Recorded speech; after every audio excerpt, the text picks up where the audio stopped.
வயமா நிதியம் சார்பாக அன்பான வணக்கங்கள்.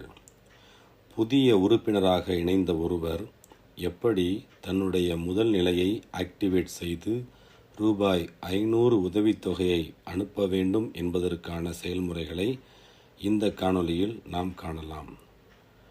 உங்களுடைய ஸ்பான்சர் மூலமாக உங்களுக்கு தரப்பட்ட யூசர் ஐடி மற்றும் பாஸ்வேர்டு மூலமாக நீங்கள் நிறுவனத்தின் இணையதள பக்கத்தில் லாகின் செய்து கொள்ளுங்கள். உள்ளே வந்தவுடன் நீங்கள் காண்பதை போன்று லெவல் 1 ஆக்டிவேட் நவ் என்று இருக்கும். அதை கிளிக் செய்யவும். கிளிக் செய்தவுடன் திரையில் 4 நிபந்தனைகள் தோன்றும். அந்த நிபந்தனைகளை படித்துவிட்டு கீழே இருக்கும் பாக்ஸில் டிக் செய்து அதற்கு கீழே உள்ள ஐ அக்செப்ட் என்கிற பட்டனை கிளிக் செய்யவும்.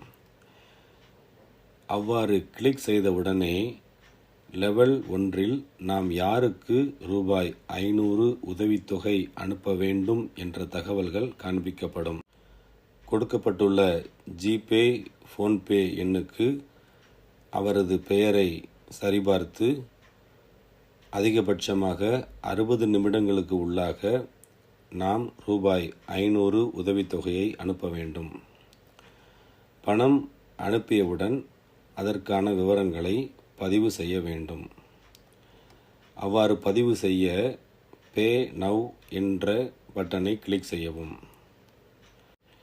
இங்கே சென்டர் டீட்டெயில்ஸ், ரிசீவர் டீட்டெயில்ஸ், உதவித்தொகை அனுப்புவோர், உதவித்தொகை பெறுவோர் பற்றிய விவரங்கள், அதற்கு கீழாக பேமெண்ட் மெத்தட், டிரான்சாக்ஷன் ஐடி போன்ற தகவல்களை மிகவும் சரியாக பூர்த்தி செய்து கீழே உள்ள டிக் பாக்ஸில் டிக் செய்து கன்ஃபர்ம் பேமெண்ட் என்ற பட்டனை கிளிக் செய்யவும்.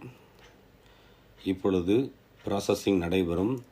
ப்ராசஸிங் நடைபெற்று முடிந்தவுடன் முதல் நிலையில் ரூபாய் 500 உதவி செய்த நமக்கு 3 உதவிகள் பெறும் வகையில் லெவல் 1 ரிசீவ் ஹெல்ப் என்ற இடத்தில் 3 ரிசீவ் லிங்க் ஜென்ரேட் செய்யப்படும்.